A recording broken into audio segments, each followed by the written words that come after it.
time what we're going to talk about is joint manipulations and wrist locks and joint locks. So what we're going to show you, this works against weapons, it works against empty hands, works against anything pretty much, but strictly from a committed technique. So if he comes at me and commits himself to, let's say he grabs with both wrists, which is fine, I could come up with both hands at the same time. I'm going to lock it here, and I'm going to rotate my body, and you can see the wrist, and I'm going to throw him down this way.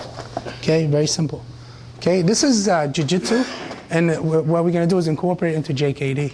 So if he goes up, he grabs one hand, that's fine too. I come up at the same time here, both hands wrist, I rotate my body, and I take him down. And the reason I'm doing these very slowly so you could actually see how the technique is actually done, and this way I don't hurt Noel's wrist.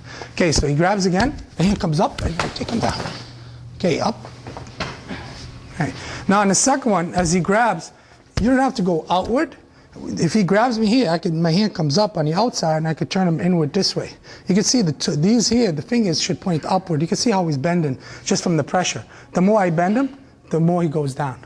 Okay, that's just one very basic move to do from a wrist lock. Now on the second one, to make it a little bit more advanced, I take my hand, I open it. You can see my thumb and my index finger. I place it right inside his thumb here. I come around in a circle position. I turn it towards his body, and I bring him up. And I press down on his elbow and pull him up.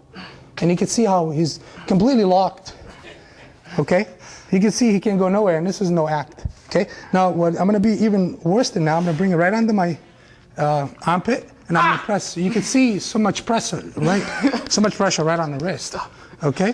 Now, after I'm done with that, I'm not done with him yet. I bring the wrist, and I'm going to rotate him back to my original technique. Okay? Up. Like on these ones, I'm going to do them very slow because they're very dangerous, and I don't want to go really hard because he'll have no wrist and he won't train with me anymore. Okay, so I'm going to go. He's going to grab. I'm going to come up. I'm going to rotate. I could use both hands. I could use one hand. Up, outward, press, bring it in, and take him out. Okay, and he's making all these noises. Believe me, it's not an act. Okay, up. Okay, one more time. Out, 2, 3, up, 4, and rotate. Okay, that's it. Very simple. Okay, now I'm going to show you a little bit closer look at it. The hand comes around. I cup those fingers, or the whole hand. I rotate very gently because he's still my partner. I bend up. You can see his fingers pointing to the ceiling as he goes down. I place my finger here, right inside. I rotate towards his body, and I bring it up towards the ceiling. And if he's bigger than me and he's actually struggling, what I do, I take my hand and I hit it on the inside here. I'll make him fold. So there's no way he could actually muscle me. I'm gonna here, rotate up, bring it under my armpit, place it here in a nice position, give it a nice cradle, and I bring the wrist around. As I rotate my body, you can see I bring my hand around, I lock, and I'm gonna take him down very gently. Okay? Now,